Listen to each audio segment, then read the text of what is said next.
시인은 앞에 연들에서도 밝히고 있듯이 시편 119편 20째 연에서 하나님께 구원을 간구하고 있습니다. 시인의 간구를 통해 시인이 어떠한 처지에 있었는지를 짐작할 수 있습니다.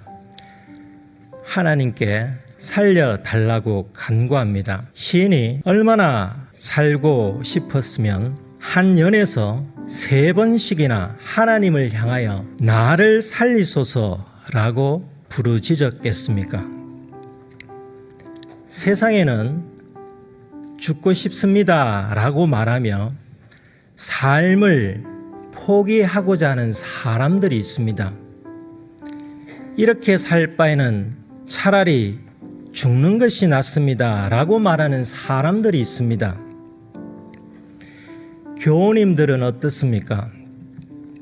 사는 게 너무 힘들어 하나님께 이렇게 살 바에는 차라리 나를 데리고 가주세요 라고 간구하십니까?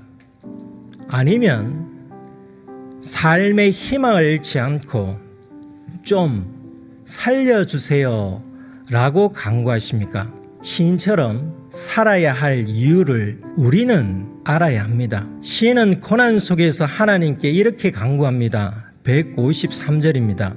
나의 고난을 보시고 나를 건지소서. 내가 주의 율법을 잊지 아니함이니이다. 시인이 스스로 헤어나올 수 없는 고난의 구덩이에서 하나님을 향하여 나를 건지소서라고 간구할 수 있었던 근거는 율법에 있습니다. 그러니까 삶의 희망은 하나님의 말씀에서 옵니다. 하나님의 말씀을 잊지 아니하는 사람이란 하나님의 뜻을 알고 생명을 주시는 분이 하나님이심을 아는 사람입니다. 154절에 주께서 나를 변호하시고 나를 구하사 주의 말씀대로 나를 살리소서. 나를 구하사에서 구하사는 대속하다라는 뜻입니다.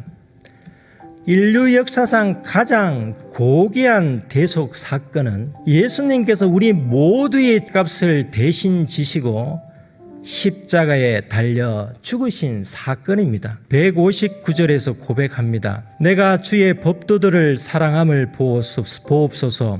여호와여 주의 인자심을 따라 나를 살리소서. 하나님의 말씀을 사랑하는 사람은 하나님을 사랑하는 사람이며 그리고 고난 가운데 삶의 희망을 잃지 않고 고난 가운데 있는 나를 살릴 수 있는 분이 하나님이심을 압니다. 시인은 나를 살리소서를 3번씩이나 반복해서 간구합니다. 주의 말씀대로 나를 살리소서. 주의 규례들에 따라 나를 살리소서. 주의 인자심을 따라 나를 살리소서. 시인은 구원의 근거를 하나님의 말씀에서 찾았습니다. 고난의 구덩이에 빠져있는 자신을 살려주실 분이 하나님이심을 말씀을 통해 깨닫고 구원을 간구하였습니다. 시편 119편 20째 연은 하나님의 말씀이 곧 구원이심을 알려주는 연입니다.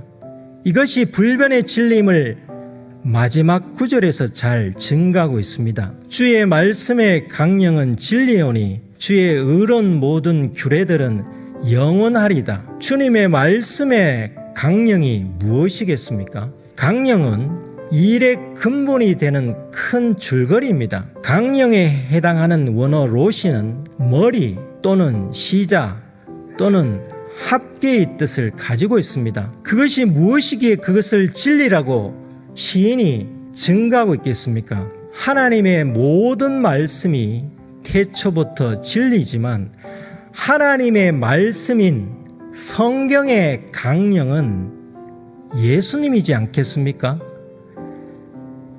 구약이 무엇입니까? 간단히 말하자면 오실 메시아에 대한 증거입니다. 신약이 무엇입니까? 오신 메시아에 대한 증거입니다. 하나님의 말씀의 강령은 예수 그리스도이십니다. 예수님께서 말씀하십니다. 내가 곧 길이요 진리요 생명이니라. 주님의 말씀의 강령은 진리신 예수님입니다. 주님의 말씀은 영원합니다. 주님의 말씀은 없어지지 않습니다. 그렇기에 주님을 믿고 의지하는 사람은 어떤 고난의 구덩이 속에서도 삶의 희망을 포기하지 않습니다. 아니, 포기할 수 없습니다. 왜냐하면 주님께서 영원하신 분으로서 영원한 생명을 주시기 때문입니다. 이를 믿는 자만이 나를 살리소서라고 기도할 수 있습니다. 이번 한 주간도 성경의 강령이신 예수님을 바라보며 살아가십시다. 지금 고난 가운데 있으시다면 주님의 말씀의 강령이신 예수님 안에서 건짐을 받기를 간구하시고 건짐을 받는 은총이 임하시기를 원합니다.